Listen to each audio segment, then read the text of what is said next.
Unforgivable is not only the name of a fragrance line for the Sean John brand, but also an aptly collective public reaction to recent revelations surrounding Sean P. Diddy Combs. The billionaire music mogul has lived an extraordinary life of success, fame and opulence. Although controversy has surrounded his entire career, it is only lately that his empire, estimated at $1 billion, is at risk after 5 lawsuits, multiple shocking allegations, 1 disturbingly revealing video, and a stock PR apology given. Hi, welcome to Lux 24/7, a luxury lifestyle channel covering all things luxury. Having money and power doesn't make you a better person, but it will magnify who you really are. Today, we delve into the dark side of luxury, where Diddy, long been considered one of the wealthiest rappers of all time, is facing allegations of, and we are paraphrasing here to comply with the policies of this platform, physical acts of aggression, unwanted lascivious activity and trafficking by means of force. We are looking at what he stands to lose as well as what he recently lost since the lawsuits were filed. This is Sean P. Diddy Combs, the beginning of the end. Some quick facts. Born Sean John Combs on November 4, 1969 in Harlem, and raised in Mount Vernon, New York, Combs started his career in 1990 as an intern, then talent director at Uptown Records, before founding his own record label, Bad Boy Records, in 1993, under his mentor, record executive Clive Davis. He transformed himself into an American rapper, record producer, and record executive. He has been credited with the discovery and development of a long string of artists, such as Usher, Mary J. Blige, Mace, and the notorious B.I.G. Combs is known by his revolving stage names: Puff Daddy, then Diddy, P. Diddy, then a name change to Sean Love Combs, with yet another stage name change to Brother Love. Through relentless determination and strategic networking, he cultivated relationships within the industry that would later become instrumental in his rise to prominence. Combs' early experiences shaped him into a savvy businessman and influential producer within the music and entertainment world. Important to note, Diddy didn't amass his wealth through music alone. His vast fortune was due to a combination of music record deals, a clothing brand accessories, properties, acting, alcohol brand partnerships, a digital cable network, and cannabis. Music and record deals. Diddy in his career released 72 singles, 2 collaborative albums, 1 remix album, and 5 studio albums.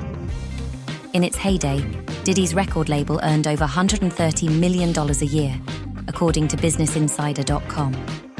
According to High Snobiety magazine, royalties from his own music, which consists of albums and singles, bring in $100 million. His next albums were well received as well. Throughout his career, he collaborated with many well-known musicians, like as DJ Khaled, Rick Ross, Busta Rhymes, and Fat Joe. Clothing, alcohol, and cannabis. Diddy created his own apparel business, Sean John, about the same time he released his first rap record. Bloomingdale's in New York City first carried the brand in 1998. He also invested in high-end label Zac Posen in 2004 and paid $20 million to Liz Claiborne for streetwear brand NY in 2008. 2 years later, Diddy signed a distribution partnership with Macy's, making the department store the exclusive distributor of Sean John wear. The clothing line was a success, with annual revenues surpassing $525 million, according to Macy's. Diddy eventually sold a 90% ownership in Sean John to Global Brands Group in 2016, but later acquired it back for $7.5 million in 2021. Meanwhile, Diddy also acquired various alcohol and cannabis-related investments and partnerships. In 2007, Diddy struck a deal with Diageo, an alcoholic beverage company, to promote awareness and sales of 2 brands, Ciroc Vodka and De Leon Tequila. According to sources, Diddy earned an estimated $60 million each year via the promotion agreement, which included a 50-50 split with the corporation. In November 2022, Diddy agreed to pay $185 million to Cresco Labs and Columbia Care, 2 of the country's biggest cannabis brands, for cannabis retail outlets and production facilities in numerous US states, including New York, Illinois, and Massachusetts. Properties. Diddy has 2 homes, one in Miami and one in Los Angeles. But he also has an extensive property portfolio of multi-million-dollar homes, according to Realtor.com. He previously owned properties in New York City, New Jersey, and Georgia. In 2021, he bought a $35 million waterfront property from Gloria and Emilio Estefan in Miami. But that's not the first home he's bought in the Star Island neighborhood. According to Realtor.com, back in 2003, He bought the home next door to the Estefan estate for $14.5 million, which made Diddy well on his way to constructing a compound. Enjoying what you're watching? Well, remember to hit the like and subscribe buttons.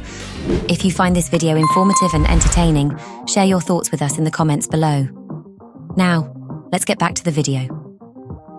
Acting and investing. In the early 2010s, Diddy expanded into acting. He co-starred in the comedy film Get Him to the Greek, in a play Raisin in the Sun, and appeared on television shows including Entourage, Hawaii Five-0, and It's Always Sunny in Philadelphia. In 2023, Diddy announced a new online marketplace called Empower Global, an e-commerce platform created to focus on Black-owned businesses, calling it Black Wall Street. The beginning of the end. In the same year, Macy's store and its website, the retailer of the Sean John clothing line, and accessories reportedly phased out and removed all Sean John products. Other stores that may have picked up surplus inventories made the move to expedite liquidation through discounts and clearance sales to their customers. It's not surprising nowadays to even see Sean John items for sale on eBay and Craigslist. Meanwhile, the partnership between Diageo and Diddy ended with a settlement due to a business dispute and lawsuit launched by Diddy citing race discrimination. Diageo, the alcohol beverage giant, remained 100% sole owner of Ciroc Vodka and De Leon Tequila. Both parties terminated all business dealings with each other moving forward. Although Diddy was embroiled in that high-profile dispute for part of 2023, it was a groundbreaking case filed on November 16, 2023, by his former girlfriend and R&B singer, Cassie Ventura, that sparked open the door to the other claims of heinous, disturbing, and shocking accusations. In her lawsuit, she detailed her traumatic experience lasting the span of her 10-plus-year relationship with the tycoon. Ventura's lawsuit was settled on November 18, 2023, for an undisclosed amount. Attorneys for Combs expressed, the decision to settle was in no way an admission of wrongdoing. Diddy also publicly addressed Ventura's and other claims against him as lies with a message he posted on his Instagram social media page. Combs referred to allegations as meritless and asserted his innocence by stating, "Let me be absolutely clear. I did not do any of the awful things being alleged." By November 28, 2023, the impact of the lawsuit started to take effect, resulting in Combs stepping down as chairman of Revolt Digital Cable TV network. The following month, 18 partnerships with brands through his Empower Global project started to cut ties with the mogul. Businesses deciding to leave the enterprise included Tsuri, Fulaba, House of Takura, No One Clothiers, and Nuudi System. Capital Preparatory Harlem, the public tuition-free charter school co-founded by Diddy, cut ties with him. Hulu cancelled a reality show documenting Combs and his family that was slated to roll out in the following year. In the early part of the new year, Combs was quickly looking to sell his remaining stake in Revolt TV. By March 2024, he sold his share to an anonymous buyer. Salksco, which previously managed Diddy as an artist, removed him from their website client list. On Monday, March 25, 2024, the Department of Homeland Security agents conducted raids simultaneously at Diddy's $40 million mansion in Los Angeles, California, and his Star Island, Miami Beach waterfront home. The raids came as the producer faced civil lawsuits that continued to pile up by multiple alleged victims spanning over 30 years. Following the raids, Combs' alleged drug mule, Brendan Paul, was arrested on cocaine and marijuana possession charges.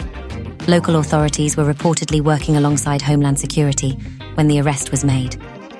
There were no other arrests made. Several electronic devices, media, and miscellaneous belongings were confiscated during the raid. On Friday, May 17, 2024, CNN aired a surveillance video dated March 5, 2016, showing Sean Diddy Combs in a Los Angeles hotel hallway, running to kick and drag Cassie Ventura as she lay motionless on the floor after trying to escape. By Sunday, May 19, 2024, Diddy went from denial to admission with what seemed like a public relations stock apology. He specifically and only apologized for his misconduct in the surveillance video, only what the public saw. Ventura's lawsuit did not cite a one-time occurrence. It referenced multiple incidents throughout their 10-year relationship. He did not apologize for that. The video supported Ventura's depiction of that event in her lawsuit. Unsurprisingly, executives for other lucrative business ventures, brand deals and endorsements projects started to cancel, including Peloton. As of the production of this video, it was reported, New York Mayor Eric Adams, along with the committee of Diddy's home state of New York, for the first time in history, is considering revoking the key to the city honor they gave Diddy just the year before. As portrayed in the multiple lawsuits, rumors, grievances, and disputes of the past, Diddy's evolution of fortune is largely and allegedly at the expense of others' safety, lack of knowledge on contracts, and the business of entertainment. The 54-year-old's rise to becoming one of the music industry's most successful figures allegedly included decades of overlooked, ignored, and dismissed criminal activity. He will never lose his wealthy status. However, Diddy stands to lose a good portion of it if any of the lawsuits proceed, or if the federal government acquires evidence of racketeering and other major offences. Lastly, regardless of outcome, he will always have his supporters, sympathisers, and mass-core followers willing to give him a pass. Question is, will there be any more incriminating revelations? Will there be more lawsuits? And how will it affect his legacy and fortune? Will there be any consequences for his past transgressions? To use his own words, time tells truth. And with all that said, this concludes our video. Let us hear your thoughts and opinions in the comments section. Make sure to like, share, subscribe, and hit the notification bell if you haven't already. Check out our other videos if you enjoy content like this. Until next time, this is Lux 24/7, your luxury lifestyle channel.